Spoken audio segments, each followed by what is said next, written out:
Hi everyone, this is our channel, Around My Story. Please like, share and subscribe. Do you remember me? Probably not. I'm the girl that can see the future from Wendy's story. I cannot use my real name for safety purposes. For now, call me Sarah.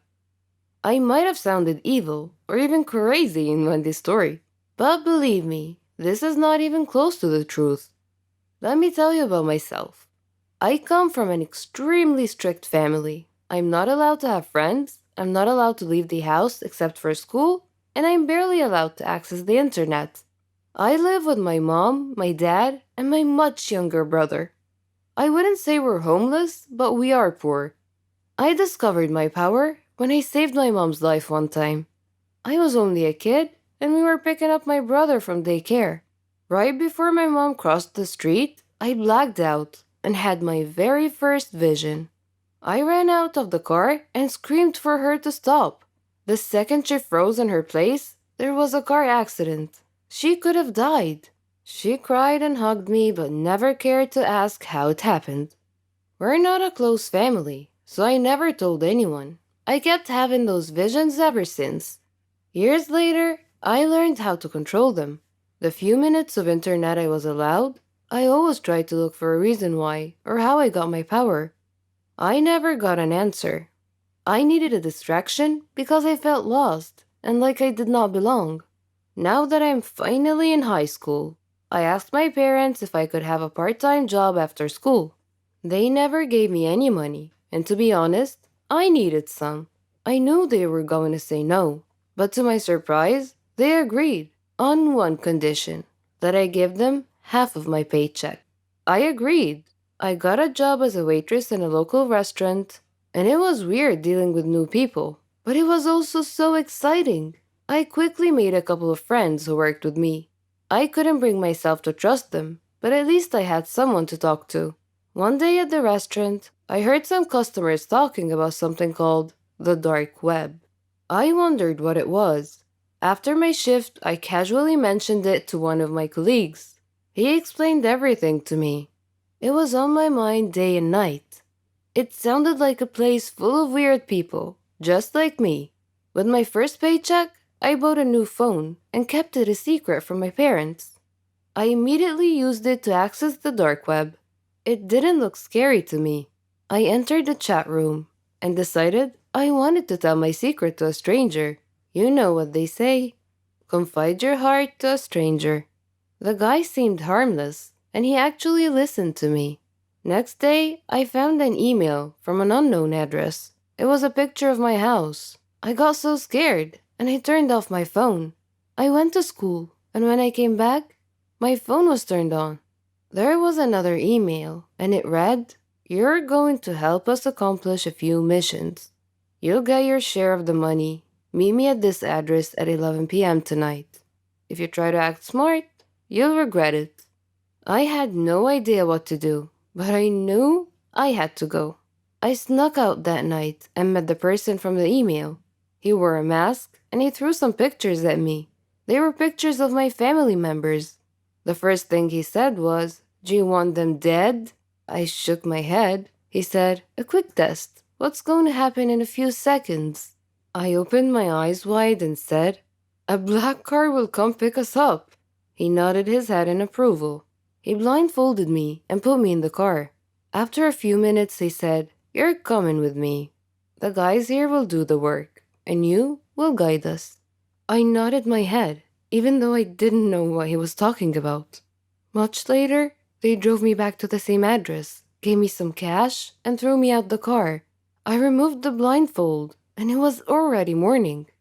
I had to run back home before my parents wake up, and that was the first of many, many missions to come. For a minute there, I enjoyed the thrill and the cash. Sometimes it was too much, and sometimes I had to skip school. And of course, I quit my job. I worked for them for what seemed like a year, until what I feared the most happened. The gang I worked for asked me to help them track a person so they can kill him. It was not a matter of choice. It's either I help them or they kill me and my whole family. I tried to ignore the email. However, an hour later, a server appeared on my phone. It was titled, "We See You," and it was full of pictures from inside my house. 30 seconds later, the page dropped and disappeared. I can't even tell the police. I can't do anything. That is when it occurred to me that the only untraceable person in the whole world is Wendy. Next day at school, I looked all around for her. I finally ran into her in the bathroom. I couldn't utter a word. I only had one hope, that she would hear my thoughts. I focused as hard as I can to think loud and clear. Wendy was fixing her lipstick in the mirror, and after a few minutes, she dropped her lipstick and looked at me. I begged her inside my head to keep her mouth shut. She blinked twice and left. The mission is happening in 24 hours. What if Wendy can't help? I didn't get a second of sleep that night. I know you think I'm a bad person, and I won't argue much, but killing someone was crossing the line. I wanted to get out of this long ago, and I couldn't. Now I have to help them kill an innocent person? Time just flew by. I got an email, and I had to drag myself to meet them. Their big boss looked at me and said, "This time you'll get cash and a fake degree. So stop acting like a baby and get to work." I nodded. I thought about giving them wrong information, but I knew I'll get caught. A sniper was waiting for a signal from me to shoot. I was only a few feet away from the victim. I was shaking nonstop. Right before I gave the signal, I heard the police siren. I looked at the sniper and he was about to shoot. I jumped and knocked the innocent man down, but I got shot in the arm. In the blink of an eye, the gang disappeared into thin air.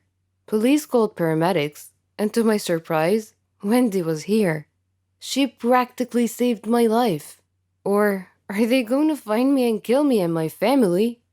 The police confiscated my phone. My wound was properly taken care of, and they called my parents. To this point, I was not interrogated yet. My parents came, and they couldn't look me in the eyes. A police officer explained what happened and told them, "She's staying with us until further notice." And they all left. Well, except for Wendy. Her dad was cool enough to let her stay with me until police asked her to leave. She looked at me and said, "You owe me one, gangster." And we both laughed. A police officer came and informed us that Wendy will have to stay here as well, for her own safety. She looked at me and whispered, "We'll have a gang of our own when all of this is over." I smiled and didn't say anything. Wendy's face got serious and she asked me, "How am I gonna explain to them what happened in details? We cannot just tell the police we have superpowers." Before I could answer, a police officer came in and took her for questioning. Now, we're both in trouble with the dark web gang and the police. Wendy came back and they took me. She whispered, "We're doomed."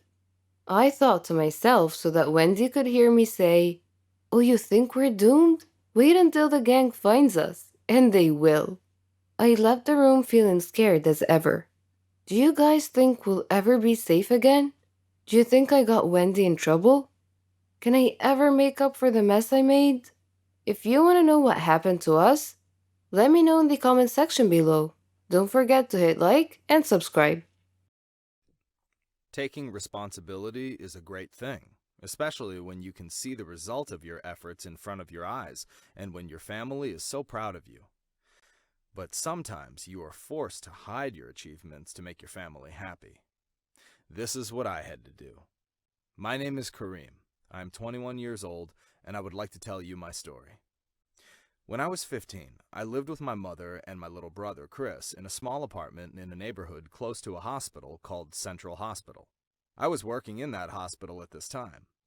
Chris was the most important person in my life because my father died when he was just 2 months old, causing him to become my responsibility. I had previously worked in grocery stores, clothing stores, and in an office as an office boy.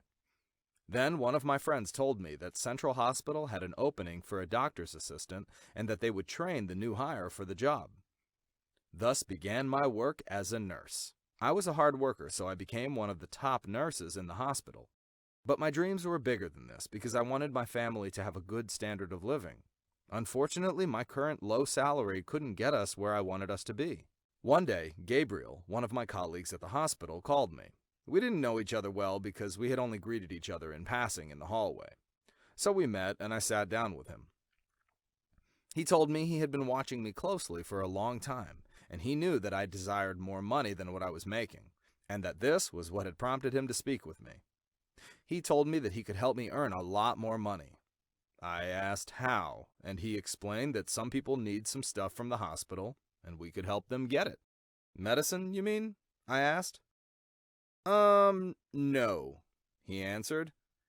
He shifted his position and moved his head closer to mine and whispered in a low voice, "Some people with serious illnesses need replacement organs for organ transplant surgery. Others, who are healthier and more fortunate, are willing to sell their organs to help these poor, unfortunate people while making a profit for themselves at the same time." "Are you talking about trading human organs?" I posited. I was hesitant. Many thoughts raced through my mind. If these people died, there would always be more patients. Honesty and integrity in my work were essential to keep my job. I could get fired and even arrested for getting involved in such skullduggery. But I could make a lot of money. Much to my chagrin, my greed muted all other concerns, and I accepted his offer. Every day, Gabriel would ask me to obtain an organ. I would wait until midnight, then sneak into the morgue and steal an organ from a recently deceased patient and sell it to Gabriel for money. Our arrangement worked like a charm. I made loads of money. I moved my family into a new apartment, enrolled my brother in a better school, and saw joy and satisfaction in my family's eyes.